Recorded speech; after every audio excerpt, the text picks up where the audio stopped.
ಹಾಡು ನನ್ನದು, ನನ್ನ ಹಾಡು ನನ್ನದು, ನನ್ನ ಹಾಡು ನನ್ನದು, ನನ್ನ ಹಾಡು ನನ್ನದು. ನಮಸ್ಕಾರ, ಹಲೋ, ಹಾಯ್. ಎಲ್ಲರೂ ಚೆನ್ನಾಗಿದ್ದೀರಲ್ಲ?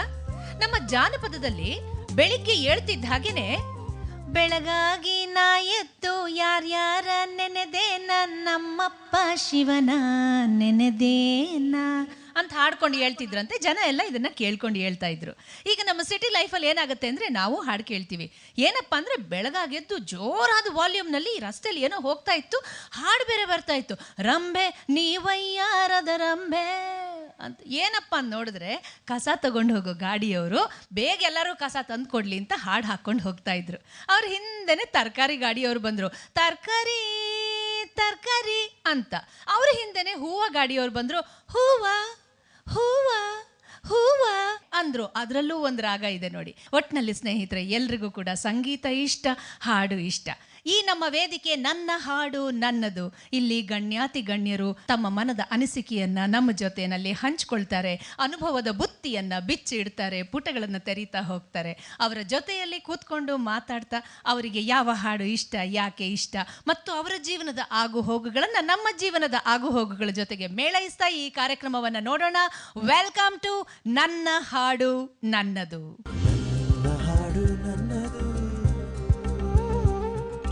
ಇವತ್ತು ನಮ್ಮ ಹಾಟ್ ಸೀಟ್ನಲ್ಲಿ ನನ್ನ ಹಾಡು ನನ್ನದು ಕಾರ್ಯಕ್ರಮದಲ್ಲಿ ನಮ್ಮ ಅತಿಥಿಯಾಗಿ ಬಂದಿರುವವರು ಕನ್ನಡ ಚಿತ್ರರಂಗದ ಥೈ ಥೈ ಬಂಗಾರಿ ತಾಯಿ ಸಾಹೇಬ ಡಾಕ್ಟರ್ ಜಯಮಾಲಾ.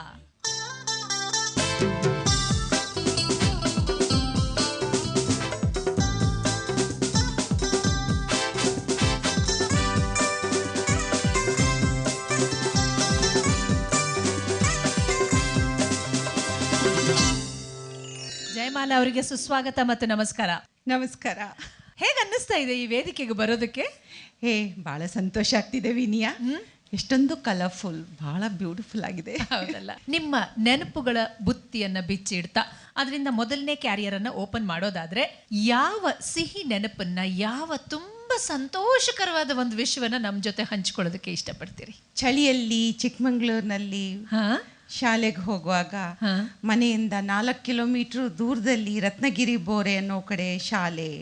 ಅಲ್ಲಿ ಮಾವಿನ ಮರದಲ್ಲಿ ಹತ್ತಿ ಮರಕೋತಿ ಆಡಿರ್ತಕ್ಕಂಥದ್ದು, ಖೋಖೋ ಖೋಖೋ ಮರಕೋತಿ ಬಿಟ್ರೆ ಬೇರೆ ಇನ್ಯಾವ ಸ್ಪೋರ್ಟ್ಸ್ ಅಲ್ಲೂ ನಾನಿರ್ಲಿಲ್ಲ.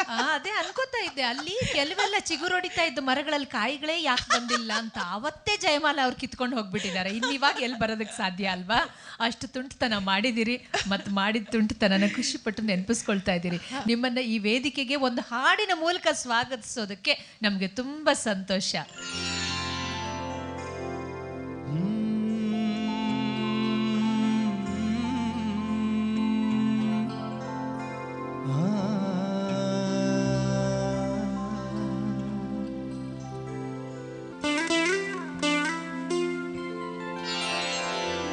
ನಿನ್ನ ನುಡಿಯೋ ಹೊನ್ನ ನುಡಿಯೋ ಜೇನಹನಿಯೋ ಹೃದಯಕ್ಕೆ, ನನ್ನ ಎದೆಯ ವೀಣೆ ತಂತಿಯ ಮೀಟಿ ಓಡಿದೆ ಏತಕ್ಕೆ.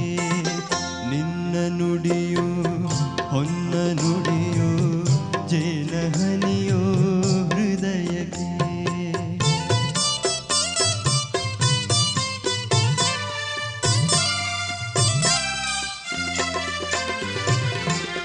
ನಡೆವ ಹಾದಿಗೆ ನಗೆಯ ಹೂವನು ಚೆಲ್ಲಿದಾಗಲೂ ಕಾಣದೆ,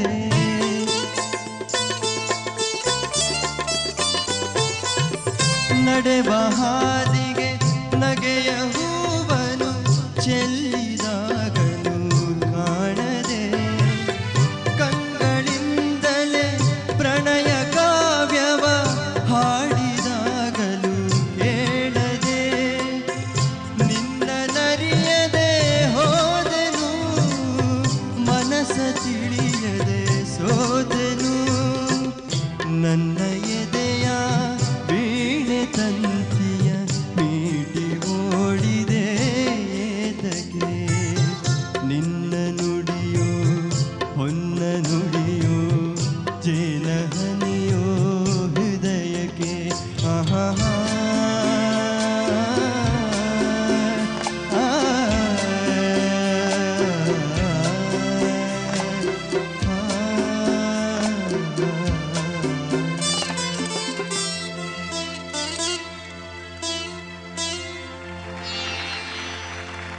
ಈ ಹಾಡನ್ನು ಕೇಳ್ತಾ ಕೇಳ್ತಾ ನೀವು ಅದಕ್ಕೆ ಒಂದು ಲಿಪ್ ಸಿಂಕ್ ಅನ್ನ ಕೊಡ್ತಾ ಇದ್ರಿ, ಅಂದ್ರೆ ನಿಮ್ಗೆ ತುಂಬಾ ಇಷ್ಟದ ಹಾಡು ಇದು.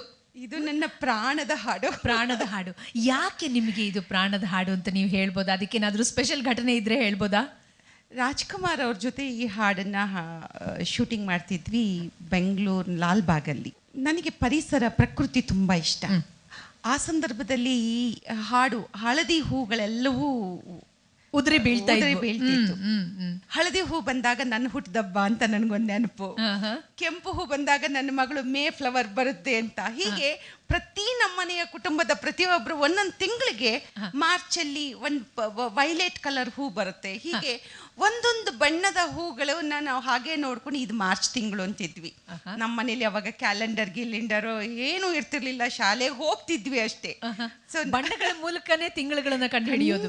ಖಂಡಿತ ಬಿಸಿಲಾಗ್ಲಿ ಎಲ್ಲವನ್ನೂ ಕೂಡ ಪ್ರಕೃತಿಯನ್ನ ನೋಡಿಕೊಂಡು ಬಹುಶಃ ಈ ಸಲ ಇದು ಬಂತು ಅಂತಂದ್ರೆ ಚಳಿ ಹೆಚ್ಚಾಗತ್ತೆ, ಈಗ ಕಡಲೆ ಗಿಡ ಬರುತ್ತೆ, ಒಂದೊಂದು ತಿಂಗಳನ್ನ ನಾವು ಹಾಗೆಲ್ಲ ಆಲೋಚನೆ ಮಾಡ್ತಿದ್ವಿ ಬಾಲ್ಯದಲ್ಲಿ. ಈ ಹಾಡು ಯಾಕಿಷ್ಟ ಅಂತ ಹೇಳುವಾಗ, ಈ ಹಾಡಿಗೆ ನಾನು ಡಾನ್ಸ್ ಮಾಡುವಾಗ ಅಥವಾ ಇದಕ್ಕೆ ಡಾನ್ಸ್ ಇರಲಿಲ್ಲ, ಬರೀ ಮೂಮೆಂಟ್ಸ್ ಇತ್ತು. ನನಗೆ ಯಾವಾಗಲೂ ಪಾರ್ವತಮ್ಮ ಅವ್ರು ಹೇಳೋರು, ಹೊಟ್ಟೆಯಲ್ಲಿ ಕರಳಿಲ್ಲ ನಿನಗೆ ಅಂತ. ಆಗ ನಮ್ಮನ್ನೆಲ್ಲ ಏನಂತಂದ್ರೆ ದಪ್ಪ ಕಾಣ್ಲಿಕ್ಕಾಗಿ ನಮ್ಗೆ ಪ್ಯಾಡ್ ಗೀಡೆಲ್ಲ ಹಾಕೋಬೇಕು ಅಂತ ಹೇಳೋರು. ಒಂದು ರೀತಿಯಲ್ಲಿ ಈಗ ಈ ಹಾಡು ಕೇಳುವಾಗ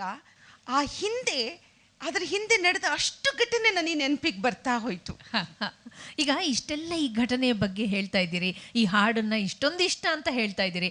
ಆ ಹಾಡನ್ನು ಮೊದಲನೇ ಒಂದೆರಡು ಲೈನ್ ಹಾಡೋ ಪ್ರಯತ್ನ ಮಾಡ್ಬೋದಾ ನಿಮ್ಮ ರೀತಿನಲ್ಲಿ? ಒಂದೆರಡು ಬಾತ್ರೂಮ್ ಸಿಂಗರ್. ಪರವಾಗಿಲ್ಲ, ನಾವೆಲ್ಲ ಕೇಳೋದಕ್ಕೂ ಸಿದ್ಧವಾಗಿದ್ದೀವಿ. ನಡೆವ ಹಾದಿಗೆ ನಗೆಯ ಹೂವನು ಚೆಲ್ಲಿದಾಗಲು ಕಾಣದೆ. ಯಾರೋ ಹಳೆಯ ಒಬ್ಬ ಪ್ಲೇಬ್ಯಾಕ್ ಸಿಂಗರ್ನ ಧ್ವನಿ ನನಗೆ ನೆನಪಿಗೆ ಬರ್ತಾ ಇದೆಯಪ್ಪ. ಒಟ್ನಲ್ಲಿ ಈ ಹಾಡಿನ ಜೊತೆಯಲ್ಲಿ ಆ ಪ್ರಕೃತಿಯ ಬಣ್ಣದ ಹೂಗಳನ್ನ, ಅಂದಿನ ಘಟನೆಗಳ ರಸವನ್ನ ಎಲ್ಲವನ್ನೂ ಮೈ ತುಂಬಿ ಸುಂದರಿ ಹೆಣ್ಣಾಗಿ ನಮ್ಮ ಮುಂದೆ ಕೂತ್ಕೊಂಡ್ಬಿಟ್ಟಿದ್ದೀರಿ ನೀವಿವತ್ತು. ಕನ್ನಡ ಚಿತ್ರರಂಗಕ್ಕೆ ಜಯದ ಮಾಲೆಯನ್ನೇ ತಂದಿರುವಂತಹ ಜಯಮಾಲಾ ಅವರು ನಮ್ಮ ಜೊತೆ ನನ್ನ ಹಾಡು ನನ್ನದು ವೇದಿಕೆಯಲ್ಲಿ ಮಾತಾಡ್ತಾ ಇದ್ದಾರೆ. ಮತ್ತಿಷ್ಟು ಮಾತಾಡೋಣ ಒಂದು ಬ್ರೇಕ್ನ ನಂತರ. ನನ್ನ ಹಾಡು ನನ್ನದು ಕಾರ್ಯಕ್ರಮಕ್ಕೆ ಬ್ರೇಕ್ನ ನಂತರ ವೆಲ್ಕಮ್ ಬ್ಯಾಕ್. ಜಯಮಾಲಾಜಿ, ಈಗ ನೀವು ಚಿತ್ರರಂಗಕ್ಕೆ ಬಂದ ಹೊಸತರಲ್ಲಿ ಆ ಒಂದು ಮೊದಲನೆಯ ದಿನಗಳ ಅನುಭವ ಹೇಗಿತ್ತು? ಹೇಗೆ ಬಂದ್ರಿ? ಚಿತ್ರರಂಗಕ್ಕೆ ನಾನು ಬಂದಿದ್ದು ನನ್ನ ಅಕ್ಕನ ಜೊತೆಯಲ್ಲಿ ನಾನು ಜೊತೆಯಾಗಿ ಹೋಗ್ತಿದ್ದೆ. ಅಕ್ಕ ನಿಜಕ್ಕೂ ಹೇಳಬೇಕು ಅಂದರೆ ಒಳ್ಳೆಯ ನೃತ್ಯಗಾತಿ, ನಾಟಕದಲ್ಲಿ ಅಭಿನಯಿಸ್ತಾ ಇದ್ರು, ಒಳ್ಳೆಯ ಕಲಾವಿದೆ, ಅವರ ಸಂಗೀತಗಾರ್ತಿ. ಆರ್ಕೆಸ್ಟ್ರಾದಲ್ಲಿ ನಮ್ಮ ಅಕ್ಕ ಹಾಡ್ತಾ ಇದ್ರು. ಲಿಂಗಮೂರ್ತಿ ಅಂತ ಆರ್ಕೆಸ್ಟ್ರಾ ಇತ್ತು ಚಿಕ್ಕಮಂಗ್ಳೂರಿನಲ್ಲಿ. ಅಲ್ಲಿ ಅವರು ಹಾಡುವಾಗ ಅವ್ರ ಜೊತೆಗೆ ನಾನು ಹೋಗ್ತಿದ್ದೆ. ನನ್ನ ಅಕ್ಕನಿಗೆ ಗಂಟ್ಲು ಕಟ್ಟಿದಾಗ ನನಗೆ ಗತಿ ಇಲ್ಲದೆ ನನ್ನನ್ನು ಹಾಡಿಸ್ತಿದ್ರು. ಆದ್ರೂ ಗತಿ ಇಲ್ಲದೆ ಅಂತ ಏನು ಹೇಳೋದು ಬೇಕಾಗಿಲ್ಲ. ಇಷ್ಟು ಚೆನ್ನಾಗಿ ಈಗಲೇ ಹಾಡ್ತಿದ್ದೀರಿ, ಏನು ಪ್ರಾಕ್ಟೀಸ್ ಇಲ್ಲ, ಅವಾಗ ಇನ್ನೇ ಹೇಗೆ ಹಾಡ್ತಿದ್ದೀರಿ? ಇಲ್ಲ ಹೇಳ್ತೀನಿ ಕೇಳಿ. ಸುಮ್ಮನೆ ಜೊತೆಗೆ ಹೋಗ್ತಿದ್ದೆ. ಶೃಂಗೇರಿಯಲ್ಲಿ ಆರ್ಕೆಸ್ಟ್ರಾ. 14 ವರ್ಷ ವನವಾಸದಿಂದ ಮರಳಿ ಬಂದಳು ಸೀತೆ ಹಾಡು ನಮ್ಮ ಅಕ್ಕನ ಪೂರ್ತಿ ಗಂಟ್ಲು ಬಿದ್ದು ಹೋಗ್ಬಿಟ್ಟಿದೆ. ಈ ಹಾಡನ್ನು ಹೇಳಬೇಕು ಅಂತ ಲಿಂಗಮೂರ್ತಿಯವರ ಅಣ್ಣ ಒಬ್ರು ಮಂಜುನಾಥ ಅಂತಿದ್ರು. ಹಾಡು ಹೇಳು ಅಂತ ಹೇಳಿದ್ರು. ನನಗೆ ಹೈ ಪಿಚ್ ಹೋಗಕ್ಕಾಗ್ತಿರ್ಲಿಲ್ಲ. ಅವರು ಏನು ಮಾಡಿದ್ರು ಅಂದರೆ, ಇವಳಿಗೆ ಹೈ ಪಿಚ್ ಹೋಗ್ಲಿಕ್ಕೆ ಏನು ಮಾಡಬೇಕು ಅಂತ ಹೇಳ್ಬಿಟ್ಟು, ನಾನು ಕುತ್ಕೋತೀನಿ, ಕುತ್ಕೋ ಅಂತ ಹೇಳ್ಬಿಟ್ಟು ನನ್ನನ್ನು ಪಕ್ಕದಲ್ಲಿ ಬಂದು ಕೂರಿಸ್ಬಿಟ್ರು.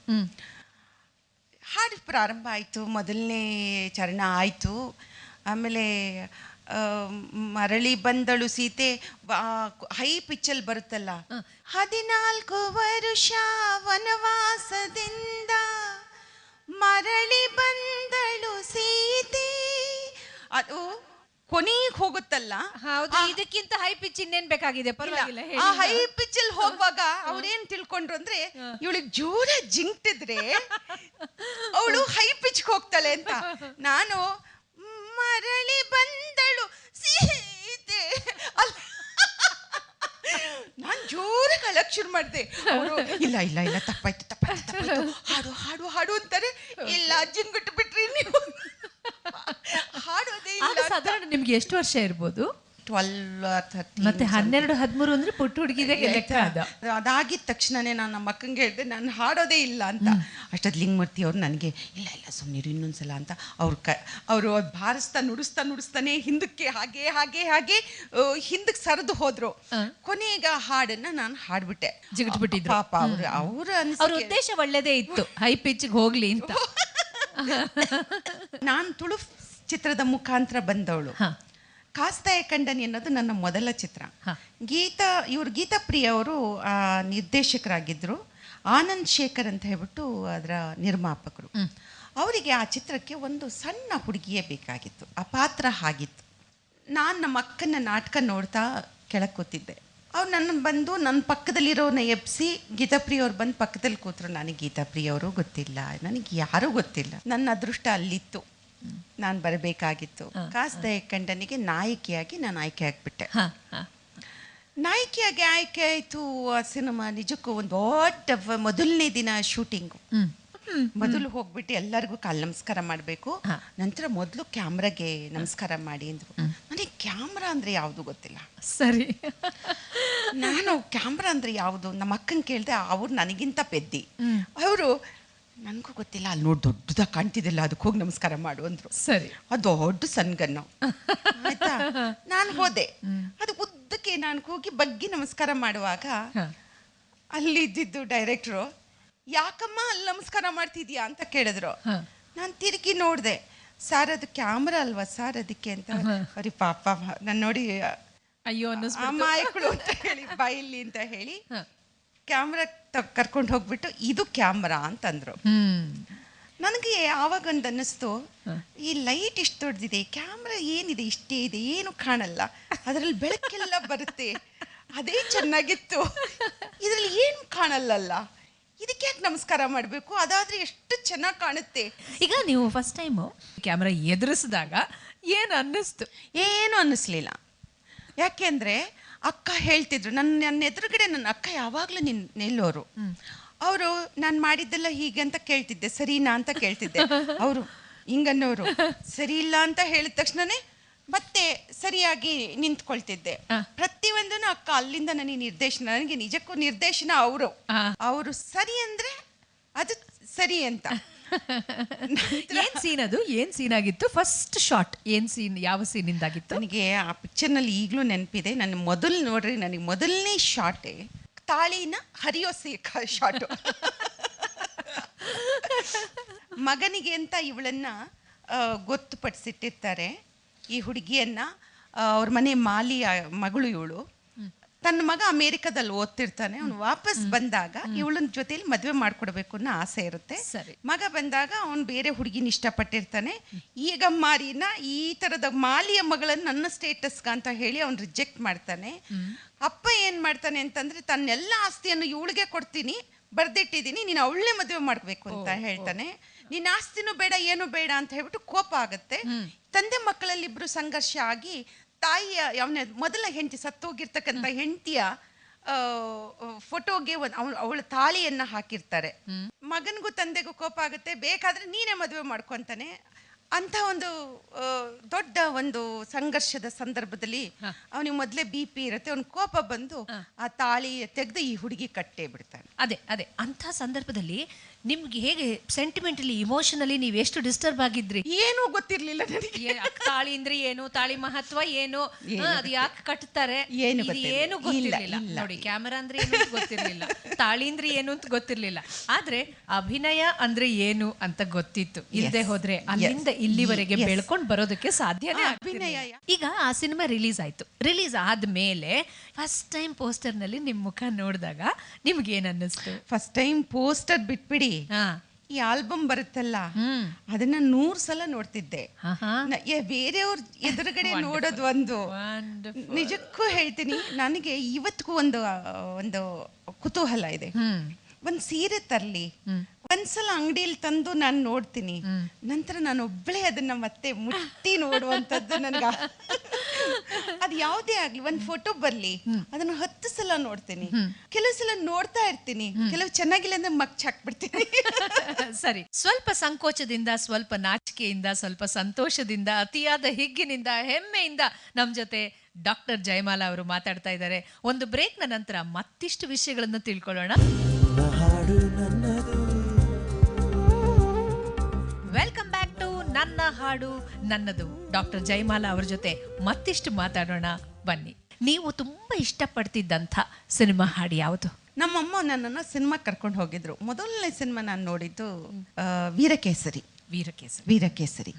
ವೀರಕೇಸರಿಯಲ್ಲಿ ರಾಜ್ಕುಮಾರ್ ಅವರು, ಲೀಲಾವತಿ ಅವ್ರದ್ದು ಒಂದು ಹಾಡು, ಮೆಲ್ಲು ಸಿರಿ ಸವಿಗಾನ. ಇವತ್ತಿಗೂ ಹೇಳ್ತೀನಿ, ನಾನು ಬದುಕಿರುವಷ್ಟು ಕಾಲವು ನನಗೆ ಆ ಹಾಡಂದರೆ ಒಂಥರ, ನನ್ ಮಲ್ಗಿದ್ರು ನಂಗೆ ಥಟ್ಟಂತ ಕಣ್ಣು ಬಿಡಂಗಾಗುತ್ತೆ. ಯಾಕೆಂದರೆ ನಮ್ಮ ತಾಯಿನ ನಾನು ಹೆಂಗೆ ಗೋಳೈಕೋತಿದ್ದೆ ಅಂದರೆ, ಆ ಫ್ರೇಮಿಂದ ಲೀಲಾವತಿ ಅವ್ರು ಔಟ್ ಆದರೆ, ಅಮ್ಮ ಅವಳು ಯಾಕೆ ಅಳ್ತಾಳೆ, ಅವರೆಲ್ಲೋದ್ರು ಅವ್ರು ಯಾಕೆ ಬರಲಿಲ್ಲ ಅಮ್ಮ, ನಮಗೆ ಆ ಥರದ್ದೆಲ್ಲ ಪ್ರಶ್ನೆ ಕಾಡೋದು. ಅಮ್ಮಂಗೆ ನಮ್ಮನ್ನು ಈ ಮಕ್ಕಳನ್ನ ಕರ್ಕೊಂಡು ಹೋದರೆ ನಿಜವಾಗ್ಲೂ ಕಾಟ, ನಾವು ತಿಗಣೆ ಇದ್ದ ಹಾಗೆ ಆಯಿತಾ. ಅಮ್ಮ ಹೇಳೋರು, ಬರ್ತಾಳೆ ಮಗ, ಪಕ್ಕಡೆಪ್ಪು ಸುಮ್ಮನೆ ಇರು, ಬರ್ತಾರೆ ಅಂತ ಹೇಳೋರು. ಲೀಲಾವತಿ ಎಂಟ್ರಿ ಆದರೆ, ರಾಜ್ಕುಮಾರ್ ಎಂಟ್ರಿ ಆಯಿತು ಅಂದರೆ ಖುಷಿಯೋ ಖುಷಿ. ಕಣ್ಣ ಬಿಟ್ಟು ಹಾಗೆ ನೋಡ್ತಿದ್ವಿ ಆ ಹಾಡು. ಈಗ ಬಿಟ್ಟ ಕಣ್ಣು ಬಿಟ್ಟು ನೋಡಿದಂಥ ಹಾಡನ್ನ, ನಿಮ್ಮಿಷ್ಟದ ಹಾಡನ್ನ, ನಿಮ್ಮ ಮನವನ್ನ ಯಾವಾಗಲೂ ಕೂಡ ಹೀಗೆ ಅಲ್ಲೋಲ ಕಲ್ಲೋಲ ಮಾಡುವಂಥ ಅಥವಾ ಅದಕ್ಕೊಂದು ಶಾಂತಿಯನ್ನು ಕೊಡುವಂಥ ಹಾಡನ್ನ ನಾವು ಇಲ್ಲಿ ನಮ್ಮ ಸ್ಟಾರ್ ಸಿಂಗರ್ ಪ್ರತಿಭೆಗಳಿಂದ ಕೇಳೋಣ.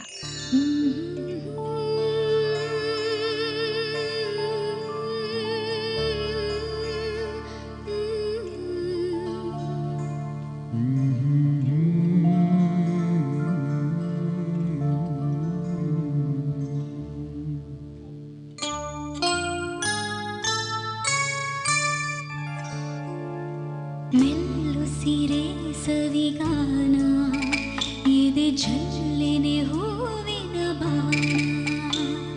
ಪ್ರಿಯ,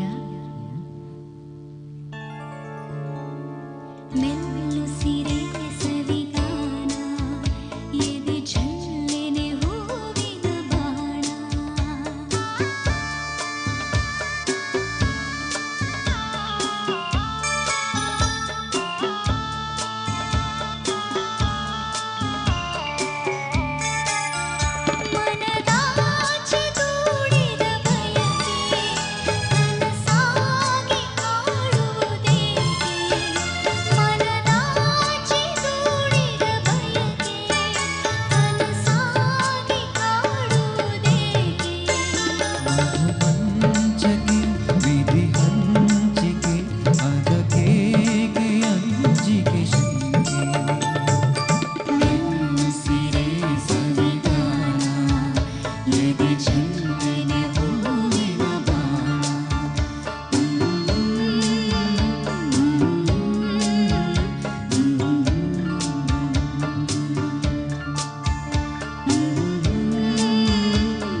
ಈ ಹಾಡನ್ನ, ಇದು ನಿಮ್ಮನ್ನ ಒಂದು ಕಲ್ಪನಾ ಲೋಕಕ್ಕೆ ಕರ್ಕೊಂಡು ಹೋಗುತ್ತೆ, ಒಂದು ಕನಸಿನ ಲೋಕಕ್ಕೆ ಕರ್ಕೊಂಡು ಹೋಗುತ್ತೆ. ನಿದ್ದೆಲ್ಲೂ ಕೂಡ ನಾನು ಇದನ್ನೇ ಯೋಚನೆ ಮಾಡ್ತಿರ್ತೀನಿ ಅಂತೆಲ್ಲ ಹೇಳ್ತೀರಿ. ಆಮೇಲೆ ಅದರ ಪಿಕ್ಚರೈಸೇಷನ್ ನೋಡಿದ್ದಾಗಲೂ ಕೂಡ ರಾಜ್ಕುಮಾರ್ ಅವರು, ಲೀಲಾವತಿ ಅವರು ತುಂಬ ಇಷ್ಟ ಆಗಿದ್ರು ಅಂತೆಲ್ಲ ಹೇಳಿದ್ರಿ. ನೀವು ಹೇಳುವಾಗ್ಲೇ ನೀವು ಅವರನ್ನ ಎಷ್ಟು ಇಷ್ಟಪಟ್ಟಿದ್ರಿ ಅಂತ ನಮಗೆ ಗೊತ್ತಾಗ್ತದೆ. ಮೊದಲನೇ ಬಾರಿಗೆ ಆ ಥರದ ಇಷ್ಟದ ದೇವತೆ ಎದುರುಗಡೆ ನಿಂತ್ಕೊಂಡು ನೀವೇ ನಾಯಕಿಯಾಗಿ ಆ್ಯಕ್ಟಿಂಗ್ ಮಾಡೋವಾಗ ಏನು ಅನಿಸಿತ್ತು? ರಾಜ್ಕುಮಾರ್ ಅವ್ರನ್ನ ನಾನು ಮೊದಲು ನೋಡಿದ್ದು ಬಂಗಾರದ ಮನುಷ್ಯ ಶೂಟಿಂಗಲ್ಲಿ. ನಾನು 7ನೇ ಕ್ಲಾಸ್ ಓದ್ತಿದ್ದೆ. ಹೋಗಿ ನೋಡಿದ್ರೆ ಆಗದು ಎಂದು, ಕೈಲಾಗದು ಎಂದು ಅದರದ್ದು ಹಾಡು ಶೂಟಿಂಗು. ಎಲ್ಲರನ್ನೂ ಬಿಟ್ಟು ಕಣ್ಣಲ್ಲಿ ನೋಡ್ತಿದ್ದೀವಿ. ಆಗ ಈ ಆಟೋಗ್ರಾಫ್ ಎಲ್ಲ ನಮಗೆ ಗೊತ್ತಿಲ್ಲ. ರಾಜ್ಕುಮಾರ್ ಅವರು ಹತ್ತಿರದಲ್ಲಿ ಹೋಗಿ ನಾವು ಹೀಗೇ ನಿಂತ್ಕೊಂಡು ನೋಡಿದಾಗ ಅವ್ರನ್ನ ಕಣ್ಣಲ್ಲಿ ಹೀಗೇ ನೋಡ್ತಿದ್ದಾಗ ಅವ್ರು ನನ್ನ ಕೆನ್ನೆನ ಹೀಗೆ ಹಿಂಡಿದ್ರು. ಆಮೇಲೆ ನಿನ್ನ ಹೆಸರೇನು ಅಂತ ಕೇಳಿದ್ರು. ಜಯಂತಿ ಅಂತಂದೆ. ನಿಮ್ಮಪ್ಪ ಫಾರಿನರಾ ಅಂತ ಕೇಳಿದ್ರು. ನಾನು ಓಮಯ್ಯ ಅಂದೆ. ಅವ್ರಿಗೆ ನಕ್ಬಿಟ್ರು. ಆದ್ರೆ ರಾಜ್ಕುಮಾರ್ ಅವ್ರನ್ನ ನಾನು ಮೊದಲನೇ ಸಲ ನೋಡಿದಾಗ ಅವರು ಭೂತಯ್ಯನ ಮಗ 100ನೇ ದಿನ ಸಮಾರಂಭಕ್ಕೆ ಬಂದಿದ್ರು. ಆ ಸಮಾರಂಭ ಬಹುಶಃ ನನ್ನ ಬದುಕಿಗೆ ಮೇಕಪ್ ಟೆಸ್ಟಿಗೆ ಕರ್ಕೊಂಡು ಹೋಯ್ತು. ಅವ್ರ ಚಿತ್ರಕ್ಕೆ, ಪ್ರೇಮದ ಕಾಣಿಕೆಗೆ. ಹೌದು, ಅದು ಬೇರೊಂದು ದಾರಿ, ನನ್ನ ಬದುಕಿಗೆ ಇನ್ನೊಂದು ಮೆಟ್ಲಾಯ್ತು. ಜಯಂತಿ ಆ ಚಿತ್ರದ ಅವರ ರಾಜ್ಕುಮಾರಿಯ ಪಾತ್ರದಲ್ಲಿದ್ದು ನಾನು ಬಹುಶಃ ಅವ್ರು ನೋಡಿದ್ದು ನನಗೆ ಇವಾಗ ಜಯಂತಿ ಅವ್ರು ಬಂದ್ರು ನನ್ನ ಕಣ್ಮುಂದೆ. ನಾನು ಮೊದಲನೇ ಬಾರಿ ನಾನು ಆಕೆನ ಯಾವ ಗೆಟಪ್ ಅಲ್ಲಿ ನೋಡಿದೀನಿ, ಆ ಗೆಟಪ್ ನಂಗೆ ಮರೆಯೋಕ್ಕಾಗಲ್ಲ. ನೀವೊಂದು ಉಂಗುರ ಹಾಕೊಂಡಿದ್ದೀರಲ್ಲ, ಈ ದೊಡ್ಡದು, ಅದು ಆ ಥರದ್ದು ಇನ್ನೂ ದೊಡ್ಡದೊಂದು ಉಂಗುರ ಹಾಕೊಂಡಿದ್ರು ಜಯಂತಿ ಅವರು. ನಾನು ಅವ್ರನ್ನ ನೋಡ್ತಾ, ಅವ್ರು ಬಹಳ ಸುಂದರ ಅಲ್ಲ? ಹೌದು, ಸುಂದರಿ ಅಂದ್ರೆ ಸುಂದರಿ. ಅವ್ರನ್ನ ನೋಡ್ತಾ ಆ ಉಂಗುರನೇ ನೋಡ್ತಿದ್ದೆ. ನಾನು ಅವ್ರನ್ನ ಹೋಗಿ ಕೇಳಿದೆ, ಇದು ನಾನು ಫಸ್ಟ್ ಕೇಳಿದ್ದು ಈ ಚಿನ್ನದ್ದ ಅಂತ ಕೇಳಿದೆ. ಅವ್ರು ನನ್ ಕೆನ್ನೆ ಹಿಂಡಿ ನಕ್ಬಿಟ್ರು.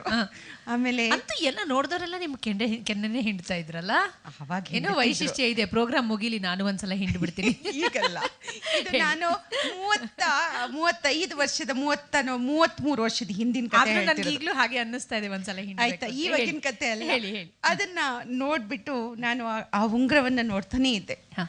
ಜಯಂತಿ ಅವರು ಅದೆಷ್ಟು ಪ್ರೀತಿಯಿಂದ ನಮ್ಮನ್ನ ಒಂಥರ ಹೃದಯಕ್ಕೆ ಒಂದು ಹತ್ರ ಅಪ್ಕೊಂಡು, ಹೊಸದಾಗಿ ಬರ್ತಿದ್ಯಾ, ನಿನ್ಗೆ ಒಳ್ಳೇದಾಗ್ಲಿ, ಚಿತ್ರರಂಗಕ್ಕೆ ನೀನೀಗ 4-5 ಸಿನಿಮಾ ಮಾಡಿದ್ಯಾ, ಕನ್ನಡದಲ್ಲಿ ರಾಜ್ಕುಮಾರ್ ಅವ್ರ ಜೊತೆ ನಿನ್ಗೆ ಈ ಸಿನಿಮಾ ಆಗೋ ಹಾಗ್ಲಿ, ನಿನ್ಗೆ ಒಳ್ಳೇದಾಗ್ಲಿ ಅಂತ ಹರಿಸಿದಂತ ಅವ್ರ ಮನಸ್ಸನ್ನ ನಾವು ಹೇಗೆ ಮರಿಲಿಕ್ಕೆ ಸಾಧ್ಯ? ಖಂಡಿತ. ಮೊದಲನೇ ಸರ್ತಿ ರಾಜ್ಕುಮಾರ್ ಅವ್ರ ಜೊತೆ ನೀವು ನಿಂತಾಗ, ಈ ಮಾತುಗಳನ್ನ ಕ್ಯಾಮರಾದ ಮುಂದೆ ನಿಂತಾಗ, ಎದುರು ಬದ್ರು ನಿಮ್ಮ ಅಭಿನಯ ಶುರುವಾದಾಗ ನಿಮ್ಗೆ ಏನ್ ಅನ್ಸಿತ್ತು? ತುಂಬಾ ಹೆದರಿಕೆ ಆಗಿತ್ತು. ಹೌದಾ? ಖುಷಿಯಾಗೋಯ್ತು ಅನ್ಕೊಂಡಿದ್ದೆ. ಯಾರಿಗೂ ಬೇವರ್ತಿತ್ತು. ಯಾಕೆಂದ್ರೆ ಅದ ಹೇಳಿದ್ನಲ್ಲ, ನೀನು ಗಗನದ ಕುಸುಮ, ನಾವೆಲ್ಲ ಹೌದು ಹಾಗೆ ನಮ್ಗೆ ಬಹಳ ಸಣ್ಣವರು ಅನ್ನಿಸೋದು, ಭಯ ಆಗೋದು. ಮಹಾನ್ ಚೇತನ ಅವ್ರ ಜೊತೆಯಲ್ಲಿ ಅಭಿನಯಿಸಕ್ಕೆ ಸಿಕ್ಕಿರೋದೇ, ನಾನು ಯಾವಾಗ್ಲೂ ಅನ್ಕೊಳ್ತೀನಿ, 7 ಚಿತ್ರದಲ್ಲಿ ರಾಜ್ಕುಮಾರ್ ಅವ್ರ ಜೊತೆ ಸಿಕ್ಕಿರೋದು ನನಗೆ ಒಂದು ಸಪ್ತ ಸಮುದ್ರದ ಹಾಗೆ. ಅಂದ್ರೆ ನಿಮ್ಮ ಮೊದಲನೇ ಸಿನಿಮಾ ರಾಜ್ಕುಮಾರ್ ಅವರ ಜೊತೆಯಲ್ಲಿ ಬಹುಶಃ ಪ್ರೇಮದ ಕಾಣಿಕೆಯಲ್ಲಿ ನಿಮ್ಮನ್ನ ಆ ಪ್ರೇಮದ ಕಾಣಿಕೆಗೆ ಯಾರು ಕರ್ಕೊಂಡು ಹೋಗಿದ್ದು? ಆಫರ್ ಹೇಗೆ ಬಂದಿದ್ದು ಅಂದ್ರೆ, ಆ ಚಿತ್ರಕ್ಕೊಬ್ಬರ ಹೊಸ ನಾಯಕಿಯನ್ನು ಹುಡುಕ್ತಿದ್ರು. ಆಗ ವರ್ಧಪ್ಪ ಅವರು, ರಾಜ್ಕುಮಾರ್ ಅವರ ತಮ್ಮ ಪಾರ್ವತಮ್ಮ ಅವ್ರಿಗೆ ಹೇಳಿದ್ರಂತೆ, ಚಿಕ್ಕಮಂಗ್ಳೂರಿನಲ್ಲಿ ಒಂದು ಹುಡುಗಿ ಇದ್ದಾಳೆ, ಅವಳು ಭೂತಯ್ಯನ ಮಗುವಲ್ಲಿ ಮಾಡಿದ್ದಾಳೆ ಸಣ್ಣ ಪಾತ್ರ, ಆದ್ರೆ ಅವಳನ್ನು ಹೀರೋಯಿನ್ ಆಗಿ ತಗೋ, ಅವಳು ಚೆನ್ನಾಗಿದ್ದಾಳೆ ಅಂತ ಹೇಳಿದ್ರಂತೆ. ನನ್ನ ನೋಡ್ಲಿಕ್ಕೆ ಅಮ್ಮ ಅಲ್ಲಿಗೆ ಬಂದಿದ್ರಂತೆ ಆ ಫಂಕ್ಷನ್ಗೆ. ಆಗ್ಲಿ ನನ್ನ ಕೇಳಿದ್ರು, ನೋಡಮ್ಮ ನಾನು ನಿನ್ನ ನೋಡ್ಲಿಕ್ಕೆ ಬಂದೆ, ನೀನ್ ಯಾವ ಹೋಟ್ಲಲ್ಲಿ ಉಳ್ಕೊಂಡಿದ್ಯಾ ಅಂದ್ರು. ನಾನಂದೆ ನಾನು ವುಡ್ಲ್ಯಾಂಡ್ಸ್ ಅಲ್ಲಿ ಉಳ್ಕೊಂಡಿದ್ದೀನಿ. ನೀನು ಹೈಲ್ಯಾಂಡ್ಸ್ ಶಿಫ್ಟ್ ಆಗು ಅಂದ್ರು. ವುಡ್ಲ್ಯಾಂಡ್ಸ್ ಇಂದ ನಾನು ಹೈಲ್ಯಾಂಡ್ಸ್ ಸೊ ಒಂದು ಲೀಪ್ ಇತ್ತು ಆಗ್ಲೇನೆ. ಸೊ ಹಾಗೆ ಅಲ್ಲಿಗೆ ಶಿಫ್ಟ್ ಆಗು, ಮೇಕಪ್ ಟೆಸ್ಟ್ ಮಾಡೋಣ ಅಂತಂದ್ರು. ಮೇಕಪ್ ಟೆಸ್ಟ್ ಆಯ್ತು. ಮೇಕಪ್ ಟೆಸ್ಟ್ ಅಲ್ಲಿ ನಾನು ಗೆದ್ದೆ. ನಮ್ ಜೊತೆ ಡಾಕ್ಟರ್ ಜಯಮಾಲಾ ಅವರು ಮಾತಾಡ್ತಾ ಇದ್ದಾರೆ. ಒಂದು ಬ್ರೇಕ್ನ ನಂತರ ಮತ್ತಿಷ್ಟು ವಿಷಯಗಳನ್ನು ತಿಳ್ಕೊಳ್ಳೋಣ. ವೆಲ್ಕಮ್ ಬ್ಯಾಕ್ ಟು ನನ್ನ ಹಾಡು ನನ್ನದು. ಡಾಕ್ಟರ್ ಜಯಮಾಲಾ ಅವ್ರ ಜೊತೆ ಮತ್ತಿಷ್ಟು ಮಾತಾಡೋಣ ಬನ್ನಿ. ರಾಜ್ಕುಮಾರ್ ಅವರ ಜೊತೆಯಲ್ಲಿ ನೀವು ಇಷ್ಟೊಂದು ಸಿನಿಮಾಗಳಲ್ಲಿ ಆಕ್ಟ್ ಮಾಡಿದ್ದೀರಿ. ನಿಮಗೆ ಇಷ್ಟ ಆದಂಥ ಸಿನಿಮಾ ಯಾವುದು? ನನಗೆ ತುಂಬಾ ಇಷ್ಟ, ಅಫ್ಕೋರ್ಸ್ ನನಗೆ ಗಿರಿಕನ್ಯೆ ಬಹಳ ಇಷ್ಟ. ಗಿರಿಕನ್ಯೆ ಯಾಕೆ ಇಷ್ಟ ಅಂದ್ರೆ, ನಾನು ಒಂಥರ ಬಹಳ ಸಲ ನಾನು ಸಾಯ್ಬೇಕಾಗಿತ್ತು ಆ ಚಿತ್ರದಲ್ಲಿ. ಅದು ಚಿತ್ರೀಕರಣ ಸಂದರ್ಭದಲ್ಲಿ ನೆನಪಿಸ್ಕೊಂಡು ಹೇಳಿ ನೋಡಿ. ಶಿವ ಸಮುದ್ರದಲ್ಲಿ ನಾನು ಸಾಯ್ಬೇಕಾಗಿತ್ತು. ಏನಂದ್ರೆ ಶಿವ ಸಮುದ್ರದಲ್ಲಿ ನನ್ನ ಹಗ್ಗ ಬಿಟ್ಬಿಡ್ತಾರೆ, ನಾನು ನೀರಲ್ಲಿ ಕೊಚ್ಕೊಂಡು ಹೋಗ್ತೇನೆ. ಕೊಚ್ಕೊಂಡು ಹೋಗ್ತಾ ಹೋಗ್ತಾ ಕೊನೆಗೆ ಆ ಪ್ರಪಾತಕ್ಕೆ ಬೀಳುವಂತ ಸಂದರ್ಭ. ಆ ಬೀಳುವ ಸಂದರ್ಭದಲ್ಲಿ ಶಿವಯ್ಯ ಮಾಸ್ಟ್ರು ಅವರು ಸಾಹಸಕ್ಕೆ, ಅವ್ರ ಅಸಿಸ್ಟೆಂಟ್ ಸ್ವಾಮಿ ಇದ್ರು. ಶಿವಯ್ಯ ಅನ್ಕೊಂಡ್ರು ಸ್ವಾಮಿ ಇಟ್ಕೊಂಡಿದ್ದಾನೆ ಹಗ್ಗ ಅಂತ, ಸ್ವಾಮಿ ಅನ್ಕೊಂಡ್ರು ಶಿವಯ್ಯ ಇಟ್ಕೊಂಡಿದ್ದಾರೆ ಅಂತ. ಅವರಿಬ್ರು ಇಟ್ಕೊಂಡಿಲ್ಲ. ಮೇಲ್ಗಡೆ ಇರೋ ಆ ಪ್ರಪಾತದಲ್ಲಿ ಹಗ್ಗ ಕಟ್ಟಿ ನನ್ನ ಬಿಡೋ ಸೀನು. ಆಗ ರಾಜ್ಕುಮಾರ್ ಅವರು ಆ ಹಗ್ಗನ ಹೀಗೆ ಎಳ್ಕೋಬೇಕು. ಇವರಿಬ್ರು ಬಿಟ್ಟಿದ್ದಾರೆ ಕೈನ. ರಾಜ್ಕುಮಾರ್ ಅವ್ರು ನನ್ನ ಅವ್ರೇನಾದ್ರೂ ಅವತ್ತು ಹಿಡಿದೆ ಹೋಗಿದ್ದಿದ್ರೆ ತುಂಬಾ ಚೆನ್ನಾಗಿ ಒಟ್ನಲ್ಲಿ ಜೀವ ರಕ್ಷಕರಾಗ್ಬಿಟ್ರು ನಿಮ್ಗೆ. ಇಲ್ಲ, ಆ ಸಿನಿಮಾದಲ್ಲಿ 2-3 ಸಲ ಕಾಪಾಡಿದ್ದಾರೆ. ವರನಟ ಡಾಕ್ಟರ್ ರಾಜ್ಕುಮಾರ್ ಅವ್ರ ಜೊತೆಯಲ್ಲಿ ನೀವು ಬಹಳ ಸಿನಿಮಾಗಳಲ್ಲಿ ಅಭಿನಯಿಸಿದಿರಿ. ಹಾಗೆ ಅವರ ಅಭಿನಯ ನಿಮಗೆ ತುಂಬಾ ಇಷ್ಟ. ನೀವು ಅವರಿಗೆ ಹಾಡಿದಂಥ ಒಂದು ಗೀತೆ, ಒಂದು ಚಿತ್ರದ ನಿಮ್ಮ ಫೇವರೇಟ್ ಹಾಡು, ಸ್ಟಾರ್ ಸಿಂಗರ್ನ ಪ್ರತಿಭೆಗಳು ಇಲ್ಲಿ ಹಾಡ್ತಾರೆ.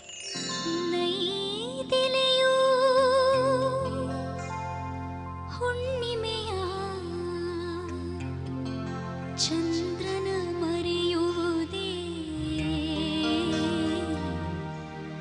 ತಾವರೆಯೋ ಭಾಸ್ಕರನ ಮರೆತರೆ ಬಾಳುವುದೇ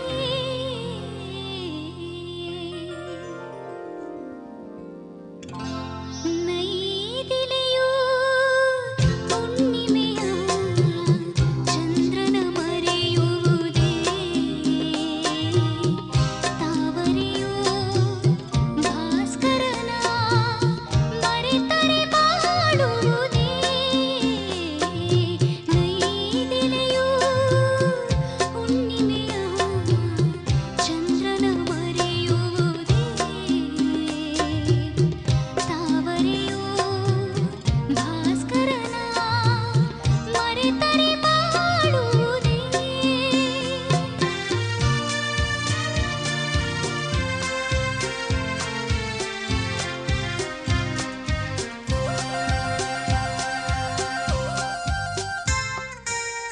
ಹರಿಯುವ ನದಿಯೋ ಸಾಗರ ಕಂಡು ದೂರಕ್ಕೆ ಓಡುವುದೇನೋ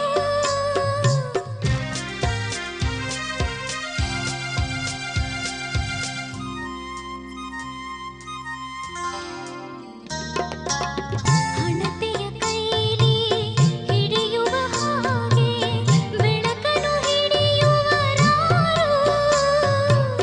ಪರಿಮಳವನ್ನು ಹರಡದ ಹಾಗೆ ಮಾಡುವ ಜಾಣರು ಯಾರು ತೀರದ ಆಸೆಯು ತಾನೇ ಚಪಲವು ಏಕೋ ಕಾಣೆ ನೈದಿಲೆಯೋ ಹುಣ್ಣಿಮೆಯ ಚಂದ್ರನ ಮರೆಯುವುದೇ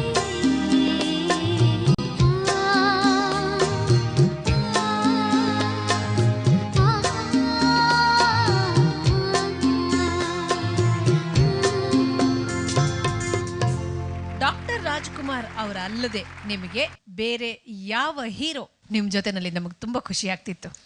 ಶಂಕರ್ ನಾಗ್ ಅವರು. ಯಾಕೆ? ಶಂಕರ್ ಜೊತೆಯಲ್ಲಿ ನನಗೆ ಒಂಥರ ಒಂದು ಬಹಳ ಆತ್ಮೀಯತೆ. ಅಂದ್ರೆ ಪರ್ಟಿಕ್ಯುಲರ್ಲಿ ಯಾವ ಸಿನಿಮಾದ ಬಗ್ಗೆ ನೀವು ಹೇಳ್ತಾ ಇದ್ದೀರಿ? ಎಲ್ಲ ಸಿನಿಮಾ ಆತನ ಜೊತೆಲಿ ನಾನು ಕನಿಷ್ಠ ಒಂದು 15-20 ಸಿನಿಮಾದಲ್ಲಿ ಅಭಿನಯಿಸಿದೆ. ಅದರಲ್ಲಿ ಬೆಸ್ಟ್ ಸಿನಿಮಾ? ಬೆಸ್ಟ್ ನನಗೆ ತುಂಬ, ನಾನು ಶಂಕರ್ ತುಂಬ ಇಷ್ಟಪಟ್ಟು ಆ್ಯಕ್ಟ್ ಮಾಡಿದ್ದು ಮಧುಚಂದ್ರ. ಒಂದು ಬಹಳ ನ್ಯಾಚುರಲ್ ಆಗಿ, ಇವತ್ತಿಗೂ ನಾನು ಹೇಳ್ತೀನಿ, ನೀವು ಆ ಸಿನಿಮಾ ನೋಡಿ, ಬಹಳ ನ್ಯಾಚುರಲ್ ಆಗಿ ಒಂದು ಸಿದ್ಧತೆಯನ್ನ ಹೊಸ ರೂಪದಲ್ಲಿ ಮಾಡಿಕೊಡುವಂಥ ಒಂದು ಟೆಕ್ನಿಕ್ಕನ್ನು ಹೇಳ್ಕೊಟ್ಟವರು ಶಂಕರ್ ತುಂಬ ಪ್ರತಿಭಾವಂತ ನಟ, ನಿರ್ದೇಶಕ, ಹೌದು, ಒಳ್ಳೆಯ ವ್ಯಕ್ತಿ. ನಿಮಗೆ ನೀವು ನಾಯಕಿಯಾಗಿದ್ದಂಥ ಸಮಯದಲ್ಲಿ ಯಾವ ಕೋ ಆರ್ಟಿಸ್ಟ್, ಇನ್ನೊಬ್ಬ ನಾಯಕಿ ಅಂದ್ರೆ ಇಬ್ಬರಿಬ್ರು ನಾಯಕಿಯರಿದ್ದಂಥ ಎಷ್ಟೋ ಸಿನಿಮಾಗಳು ಬಂದಿವೆ, ಅದ್ರಲ್ಲಿ ಯಾವ ನಾಯಕಿ ನಿಮ್ ಜೊತೆ ಇನ್ನೊಬ್ಬ ನಾಯಕಿಯಾಗಿದ್ರೆ ನಿಮಗೆ ಖುಷಿ ಆಗ್ತಿತ್ತು? ಯಾವ ನಾಯಕಿ ಬಂದ್ರೆ ಜಲಸ್ ಆಗ್ತಿತ್ತು? ನನಗೆ ಆರ್ತಿ ಕಂಡ್ರೆ ತುಂಬಾ ಇಷ್ಟ. ನಿಜ ಹೇಳ, ನಾನು ಸುಳ್ಳು ಹೇಳಲ್ಲ. ನನಗೆ ಇವತ್ತುವರೆಗೂ ಇಂಥ ಕಲಾವಿದೆ ಬಂದ್ರೆ ಎದುರಿಗೆ ನಿಂತರು ಜಲಸ್ ಅನ್ನೋದು ಬಹುಶಃ ನನಗೆ ಕೊಡ್ಲೇ ಇಲ್ಲ, ಹೊಟ್ಟೆ ಕಿಚ್ಚೇ ಇಲ್ಲ. ನಿಮ್ಮನ್ನ ನಿಮ್ದು, ನಮ್ಮನ್ನ ನಮ್ದು. ಕೆಲವು ಕಲಾವಿದರಿಗೆ ಏನಾಗುತ್ತೆ, ಇದು ಅನಿವಾರ್ಯ ಆಗಿರುತ್ತೆ, ಆದ್ರೆ ಕೆಲವರಿಗೆ ಇದು ಅನಿವಾರ್ಯ ಅಲ್ಲ. ಆದ್ರೂ ಕೂಡ ಒಂದು ಪ್ಯಾಷನ್ ಅಂತನೋ ಅಥವಾ ಒಂದು ಫ್ಯಾಷನ್ ಅಂತನೋ ಇದಕ್ಕೆ ಬಂದಿರ್ತಾರೆ. ಅವ್ರು ಅದನ್ನೆಲ್ಲ ಮಿಸ್ ಮಾಡ್ಕೊಂಡು ಇದಕ್ಕೆ ಬಂದಾಗ ಅಲ್ಲಿ ಆ ಬಹುಶಃ ಇಮೋಷನ್ಸ್ ಕಡಿಮೆ ಆಗುತ್ತೆ ಅನ್ಸುತ್ತೋ ಏನೋ ಅಲ್ಲ? ಆಗುತ್ತೆ. ಇವತ್ತು ಅವರು ಗೊತ್ತಿಲ್ಲ ಅಂತ ಹೇಳ್ತಾರೆ, ಈಗ ಅವ್ರಿಗೆ ಗೊತ್ತಾಗಲ್ಲ. ಈಗ ನಾವ್ ಹೇಗೆ ರಿಯಲೈಸ್ ಮಾಡ್ಕೊಂಡ್ವಿ, ನಮ್ಮ ಹಾಗೆ ಅವ್ರ ಅನುಭವ ಮುಂದಿನ ದಿನಗಳಲ್ಲಿ ತುಂಬಾ ನೊಂದ್ಕೋತಾರೆ. ಅಂದ್ರೆ ನೊಂದ್ಕೊಳ್ಳೋದಂದ್ರೆ ನೀವ್ ಯಾವ ತರ ನೊಂದ್ಕೊಂಡ್ರಿ? ಒಂದು ಉದಾಹರಣೆ, ಇವತ್ತಿನ ಯಂಗರ್ ಜನರೇಷನ್ಗೆ ಅದು ಒಂದು ಮೆಸೇಜ್ ಆಗಿರುತ್ತೆ, ಅದಕ್ಕೋಸ್ಕರ ಕೇಳ್ತಾ ಇದ್ದೀನಿ. ಯಾವ ತರ ನೊಂದ್ಕೊಂಡ್ರಿ ನೀವು? ನೀವು ಒಂದು ಕ್ಷಣ ಯೋಚನೆ ಮಾಡಿ, ಬಲವಂತವಾಗಿ ಒಂದು ಮಕ್ಕಳನ್ನು ಕರ್ಕೊಂಡು ಹೋಗ್ಬಿಟ್ಟು ಒಬ್ಬ ನಾಯಕ ಸೊಂಟವನ್ನು ಇಟ್ಕೊಂಡಾಗ ನಿಮಗೆ ತುಂಬ ಕಷ್ಟ ಆಗ್ಬಿಡುತ್ತೆ. ಆ ಹೆಣ್ಮಕ್ಳು ಬೇರೆ ಒಂದು ಕನಸನ್ನು ಕಟ್ತಾ ಹೋಗ್ಬೋದು, ಚಾನ್ಸ್ ಇರುತ್ತೆ. ಆಮೇಲೆ ಆ ಮಕ್ಕಳಲ್ಲಿ ಒಂದು ರೀತಿಯ ಬೇರೆ ಅನಿಸಿಕೆಗಳು, ಭಾವನೆಗಳು ಮೂಡ್ಲಿಕ್ಕೆ, ಇನ್ಫ್ಯಾಚುಯೇಷನ್ ನೀವು ಮೂಡ್ಲಿಕ್ಕೆ ಅವಕಾಶ ಮಾಡಿಕೊಡ್ತಾ ಹೋಗ್ತೀರಾ. ಆ ಕನಸು ಕಟ್ಟಲಿಕ್ಕೆ ಯಾಕೆ ಅವಕಾಶ ಕೊಡ್ತೀರಾ? ಬಲವಂತವಾಗಿ ಮನಸ್ಸನ್ನ ನೀವು ಇನ್ನೊಂದು ಕಡೆಗೆ ಎಳ್ಕೊಂಡು ತಂದು ಅಲ್ಲಿ ನೀವು ಸ್ಥಾಪನೆ ಮಾಡ್ತಾ ಹೋಗ್ತೀರಾ. ಅದು ಬಲವಂತದ ಸ್ಥಾಪನೆ. ಆದರೆ ಬದುಕಲ್ಲಿ ನನ್ನ ಪ್ರಕಾರ ಅವಳಿಗೆ ಗೊತ್ತಾಗಬೇಕಾಗತ್ತೆ. ನನಗೆ ಗೊತ್ತಾಗಬೇಕು, ಈ ವಯಸ್ಸಲ್ಲಿ ನಾನು ಶಾಲೆಯಲ್ಲಿ ನಾನು ಏನು ಅನುಭವಿಸಿದ್ದೀನಿ ಅಂತ ಅವಳಿಗೆ ಗೊತ್ತಬೇಕು, ಕಾಲೇಜಲ್ಲಿ ಏನು ಅನುಭವ ಅವಳಿಗೆ ಗೊತ್ತಾಗಬೇಕು.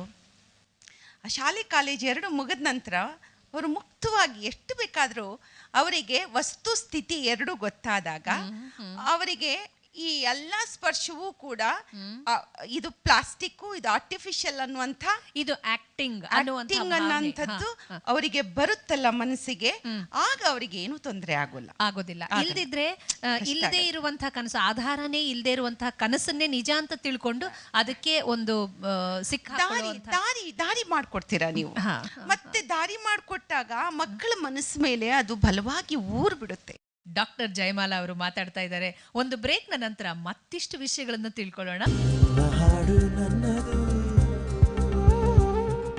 ಯಾರ ಜೊತೆನಾದ್ರೂ ಮಾತಾಡ್ತಾ ಕೂತ್ಕೊಂಡಾಗ ಅವರು ಒಂದೊಂದು ವಿಷಯವನ್ನ ಹೇಳ್ತಿದ್ದ ಹಾಗೆ ಇನ್ನೊಂದನ್ನ ತಿಳ್ಕೊಳ್ಳೋಣ ಅಂತ ನಮ್ಗೆ ಆಸೆ ಆಗುತ್ತೆ. ವೆಲ್ಕಮ್ ಬ್ಯಾಕ್ ಟು ನನ್ನ ಹಾಡು ನನ್ನದು. ಸ್ಕೂಲ್ ದಿನಗಳಲ್ಲಿ ನೀವೇನು ಓದ್ಲಿಲ್ಲ, ಏನು ಓದ್ಲಿಲ್ಲ ಅನ್ನುವಂತ ಒಂದು ಹೀಗಳಿಕೆ ಯಾರಿಂದ ಬಂದಿದೆ? ಬೇಕಾದಷ್ಟು ಜನರಿಂದ, ನಮ್ಮ ಸಿನಿಮಾ ರಂಗದಿಂದ ನನಗೆ ಬಂದಿತ್ತು. ನಾನು ಯಾರ ಹೆಸರನ್ನ ಹೇಳೋಲ್ಲ, ಅದರಲ್ಲಿ ಕೆಲವಾರು ಜನ ನಮ್ಮಲ್ಲಿ ಇಲ್ಲ. ತುಂಬಾ ತುಂಬಾ ಇನ್ಫೀರಿಯರಿಟಿ ನಮ್ಗೆ ಯಾವ ರೀತಿ ಕಾಡ್ತಿತ್ತು ಅಂತಂದ್ರೆ, ಆ ಕೀಳರಿಮೆ ಬರುವಷ್ಟು ಮಟ್ಟಕ್ಕೆ ನಮ್ಮನ್ನ ಒಂದು ಹ್ಯುಮಿಲೇಟ್ ಮಾಡ್ತಿದ್ರು. 97-98ರಲ್ಲಿ ನಾನು MA ಮಾಡಿದೆ, ಕರೆಸ್ಪಾಂಡೆನ್ಸ್ ಅಲ್ಲಿ ಮಾಡಿದೆ. ನನ್ನ ಒಂದು ನನ್ಗೆ ಅಭ್ಯಾಸ ಇದೆ. ನನಗೆ ಯಾವುದೇ ಮೆಮೊರೈಸ್ ಆಗ್ಬೇಕು ಅಂದ್ರೆ ನನಗೆ ಯಾರಾದ್ರೂ ಪಾಠ ಕೇಳಿ ಅಭ್ಯಾಸ. ನಾನೇನ್ ಮಾಡ್ತಿದ್ದೆ, ನನ್ನ ಮಗಳನ್ನ ಕೂರಿಸ್ಬಿಡ್ತಿದ್ದೆ ಟೇಬಲಲ್ಲಿ. ನಾನು 97 ಅಂತಂದ್ರೆ 97ರಲ್ಲಿ ಅಂದಾಗ ನಾನು 96ರಲ್ಲಿ ಕಟ್ಟಿದ್ದೆ. ಸರಿ, ಅವಳ ಟೇಬಲಲ್ಲಿ ಕೂರಿಸ, ಅವಳಿಗೆ 6 ವರ್ಷ. ಅವಳ ಟೇಬಲಲ್ಲಿ ಕೂತ್ಕೊಂಡು ಪಾಪ ಅದು ಹೀಗೇ ನನ್ನ ನೋಡ್ತಿತ್ತು. ಮಗ, ನಾನು ಒಂಚೂರು ನಾನಿವಾಗ ಹೇಳ್ತೀನಿ ನಿನಗೆ, ನೀನು ಹ್ಞೂ ಅನ್ನುವಂತ. ಅದಕ್ಕೆ ಏನು ಅರ್ಥ ಆಗ್ತಿತ್ತೋ ಗೊತ್ತಿಲ್ರಿ, ಸುಮ್ಮನೆ ಹ್ಞೂ ಅಂತ ಪಡ್ತಾರ. ಹೌದು, ನನ್ನ ಶಿಕ್ಷಣಕ್ಕೂ ಕೂಡ ಅವಳು ದಾರಿ, ಅದನ್ನು ಕೂಡ ಸಹಿಸ್ಕೊಂಡು. ಜೀವನದಲ್ಲಿ ನೀವು ಈ ಶಿಕ್ಷಣಕ್ಕೆ ಅದು ಕೂಡ ಒಂದು ದಾರಿ ಅಂತ ಹೇಳಿದ್ರಿ. ಅದೇ ಥರ ದಾರಿ ಮತ್ತು ಸ್ಫೂರ್ತಿಯನ್ನು ನೀಡಿದವರು ನಿಮಗೆ PhD ಮಾಡೋದಕ್ಕೆ ಸ್ಫೂರ್ತಿದಾಯಕವಾದಂಥ ಯಾವುದಾದ್ರೂ ಅಂಶಗಳಿವೆಯಾ? ಒಂದು ಆಡಿಯೋ ವಿಜುವಲ್ ಅನ್ನು ನೋಡಿ ಈ ಮಾತನ್ನ ಮುಂದುವರಿಸೋಣ.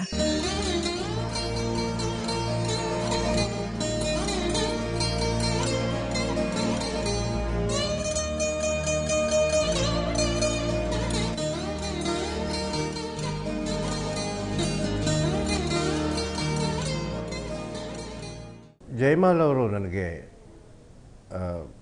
ಶಿಕ್ಷಣದ ಬಗ್ಗೆ ಎಲ್ಲದರಲ್ಲೂ ಬಹಳ ದೊಡ್ಡ ಹೆಸರು ಮಾಡಿದವರು. ಈ ಸಂಶೋಧನೆ ಮಾಡಬೇಕು ಅಂತ ನನ್ನ ಹತ್ರ ಬಂದು ಬಹಳ ಕಳಕಳಿಯಿಂದ ಕೇಳಿಕೊಂಡ್ರು. ಈ PhD ಮಾಡೋದು, ಅದಕ್ಕೆ ಶಿಸ್ತೇ ಬೇರೆ, ಶ್ರಮ ಬೇರೆ, ಟೈಮ್ ಬೇರೆ. ಇಷ್ಟೆಲ್ಲ ಏನೇ ಹೇಳಿದ್ರು ನಾನು ಕಷ್ಟಪಟ್ಟು ಮಾಡ್ತೀನಿ ಸರ್, ಮಾಡಬೇಕು. ನನಗಂತೂ ಅವರ ಸಂಶೋಧನೆಯ ಬಗ್ಗೆ, ಅವರ ಶಿಸ್ತಿನ ಬಗ್ಗೆ, ಅವರ ಕಮಿಟ್ಮೆಂಟ್ ಬಗ್ಗೆ, ಅವರ ಎಲ್ಲ ಶ್ರಮದ ಮತ್ತು ಬಿಡುವಿಲ್ಲದ ವೇಳೆಯಲ್ಲೂ ಕೂಡ ಸಂಶೋಧನೆಯ ಬಗ್ಗೆ ಮತ್ತು ವಿಶ್ವವಿದ್ಯಾನಿಲಯಗಳ ಬಗ್ಗೆ ಅವ್ರಿಗೆ ಇದ್ದ ಗೌರವ, ಪ್ರೀತಿ, ಕಾಳಜಿ, ಕಳಕಳಿ, ನಾನೊಬ್ಬ ಅಧ್ಯಾಪಕನಾಗಿ ನನಗೆ ತುಂಬ ಹೆಮ್ಮೆ ಅನ್ನಿಸ್ತದೆ. ನನಗೆ ಆಕೆ ನನ್ನ ಶಿಷ್ಯಾಗಿ, PhDಯ ಶಿಷ್ಯಾಗಿ ಬಹಳ ಗೌರವ, ಬಹಳ ಪ್ರೀತಿ. ಮತ್ತು ನಮ್ಮ ವಿಶ್ವವಿದ್ಯಾಲಯದ ವಿದ್ಯಾರ್ಥಿ ಜಯಮಾಲಾ ಅವರಿಗೆ ನನ್ನ ಪ್ರೀತಿಯ ಶುಭಾಶಯಗಳು. ಇದನ್ನ ನೋಡಿದ ತಕ್ಷಣ ನಿಮ್ಮ ಕಣ್ಣಲ್ಲಿ ನೀರು ಜಿನುಗ್ತಾ ಇದೆ, ತುಂಬಾ ಎಮೋಷನಲ್ ಆಗಿಬಿಟ್ಟಿದ್ದೀರಿ. ಏನು ಕಾರಣ? ಇವರು ನನ್ನ ಗೈಡು MG ಕೃಷ್ಣನ್. ನಾನು MA ಮಾಡಬೇಕು ಅಂತ ಹೊರಟ ಸಂದರ್ಭ, ಬಹುಶಃ ಆ ಸಂದರ್ಭದಲ್ಲಿ 96, 97 ಸಂದರ್ಭದಲ್ಲಿ ಬೇರೆ ಹೆಣ್ಮಕ್ಳು ನನ್ನ ಆ ಸ್ಥಿತಿಯಲ್ಲಿ ಇದ್ದಿದ್ರೆ ನಿಜಕ್ಕೂ ಆತ್ಮಹತ್ಯೆ ಮಾಡ್ಕೊಳ್ಳುವಂಥ ಸ್ಥಿತಿ ಅದು ಅಂತ ಯಾವ ಸ್ಥಿತಿ ಬಂದಿತ್ತು ತಮಗೆ? ಬಂದಿತ್ತು. ಅದು ಹೇಳಿ, ಬದುಕಿನ ಮುಕ್ತವಾಗಿ ಹೇಳಿ, ಇಲ್ಲ ಅದು ಬದುಕಿನ ಒಂದು ಹಂತವನ್ನು ದಾಟಿ ಇನ್ನೊಂದು ಹಂತಕ್ಕೆ ಹೋಗುವಂಥ ಸಂದರ್ಭ. ಬಯಲ್ದಾರಿಲಿ ಯಾವ ಕಡೆ ಹೋಗಿ ಎಂಡಾಗುತ್ತೆ ಗೊತ್ತಿಲ್ಲ. ಅಂಥ ಸಂದರ್ಭದಲ್ಲಿ ತುಂಬ ನಾನು ಆಲೋಚನೆ ಮಾಡಿದ್ದು, ಒಂದು ಹೆಣ್ಮಗುನ ಇಟ್ಕೊಂಡು, ನನ್ನ ಮಗು 4-5 ವರ್ಷದ ಮಗು, ಏನು ಮಾಡೋದು? ಈ ಮಗುನ ಇಟ್ಕೊಂಡು ನಾನು ಬದುಕಬೇಕು, ಅವಳನ್ನು ವಿದ್ಯಾವಂತೆ ಮಾಡಬೇಕು, ನಾನು ಈ ಎಲ್ಲ ಕಷ್ಟ ಕಾರ್ಪಣ್ಯದಿಂದ ಹೊರಗೆ ಬರಬೇಕು. ಹೆಣ್ಮಕ್ಳು ಎಸ್ಪೆಷಲಿ ಹೆಣ್ಣು ಒಂದು ಸಮಸ್ಯೆಯಾಗಿಯೇ ಕಾಣ್ತಾಳೆ. ಹೌದು ಹೌದು ಹೌದು, ಆಯ್ತಾ? ಆದರೆ ಸಮಾಜಕ್ಕೆ ಹೆಣ್ಣು ಸಮಸ್ಯೆ, ಆದರೆ ಹೆಣ್ಣಿಗೆ ಸಮಾಜ ಸವಾಲು. ಫ್ಯಾಂಟಾಸ್ಟಿಕ್, ಎಂಥ ಒಂದು ಮಾತನ್ನ ಹೇಳಿದಿರಿ ನೀವು. ಓಕೆ, ಗಂಡ ಬಿಟ್ಟಿದ್ದಾರೆ ಅಂದಾಗ ಸಮಾಜ ಹೇಗೆ ನೋಡುತ್ತೆ ನಿಮ್ಮನ್ನ ಅಂತಂದ್ರೆ, ನೀವು ಎಷ್ಟು ಗೌರವಯುತವಾಗಿ ಬದುಕಿದ್ರೂ ಕೂಡ ನಿಮ್ಮನ್ನ ಪ್ರಶ್ನಿಸ್ತಾನೆ ಇರುತ್ತೆ. ಆ ಥರದ್ದೆಲ್ಲ ಇತ್ತು ರೀ. ನನಗೆ ಕೃಷ್ಣನ್ ಸಾರ್ ಮೇಲೆ ದೇವರು ಅಂತ ಹೇಳ್ತೀನಿ ರೀ ನಾನು. ನೀವು ಏನು ಕೊಟ್ಟರು ಸಂತೋಷ ಆಗಲ್ಲ, ಅವ್ರು ನೋಡಿದ ತಕ್ಷಣ ಅಷ್ಟು ಸಂತೋಷ ಆಯ್ತು ರೀ. ಹೌದಲ್ಲ, ದೇವ್ರಂತ ಮನುಷ್ಯರು.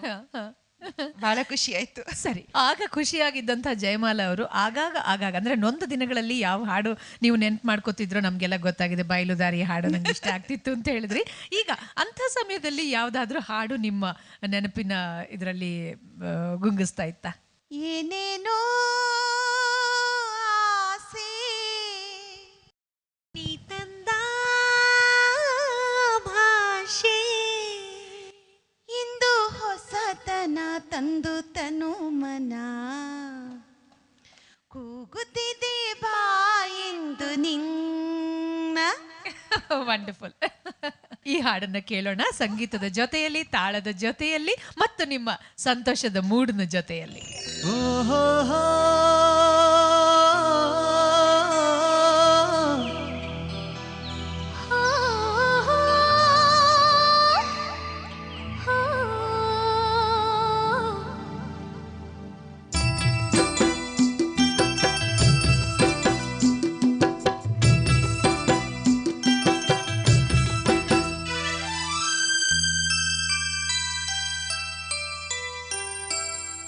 ಏನೇನೋ ಆಸೆ ನೀ ತಂದ ಭಾಷೆ, ಇಂದು ಹೊಸತನ ತಂದು ತನು ಮನ,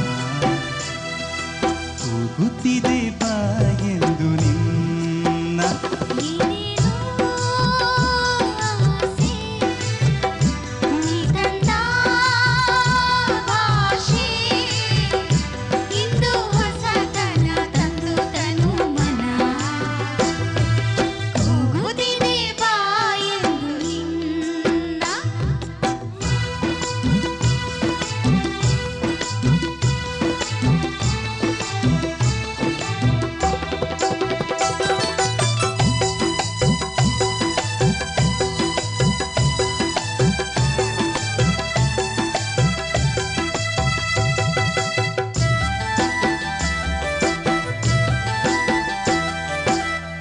ಲತೆಗಳು ಬಳುಕುತ್ತಿವೆ ನಿನ್ನಂತೆ ಆಡಿ,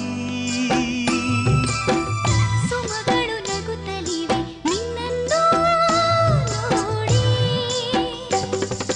ಹಿಮದ ಗಿರಿಯ ಬಳಸಿ ಬರುವ ಗಾಳಿ ತರಲು ಚಳಿ, ಗಿರಿಯ ಬಳಿಗೆ ಒಲಿದು ಬಂದು ಸೆಳೆಯ ತರಲು ಬಿಸಿ.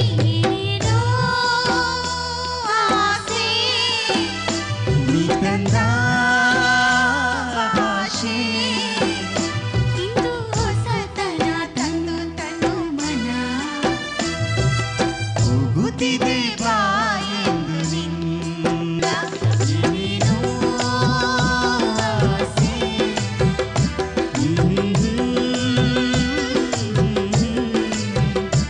ಏನೇನೋ ಆಸೆ.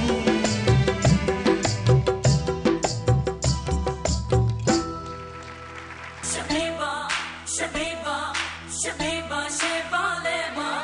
are very, very supportive. I think the best parents in the world. ನಗುವ ಮೊದಲೇನೆ ಮಿನುಗುತ್ತಿದೆ ಯಾಕೋ ಸಂಗುಳು ನಗೆ I wanted to sleep. ನಾನು ಹೇಳ್ತೀನಿ ಇಲ್ಲ ಇವತ್ತು ಜ್ವರ ಇದೆ ಇದು ಹೋಗೋಕ್ಕಾಗಲ್ಲ ಇವತ್ತು just because I wanted 1 hour extra sleep. ಹಾಡು ನನ್ನದು ಹಾಡು ನನ್ನದು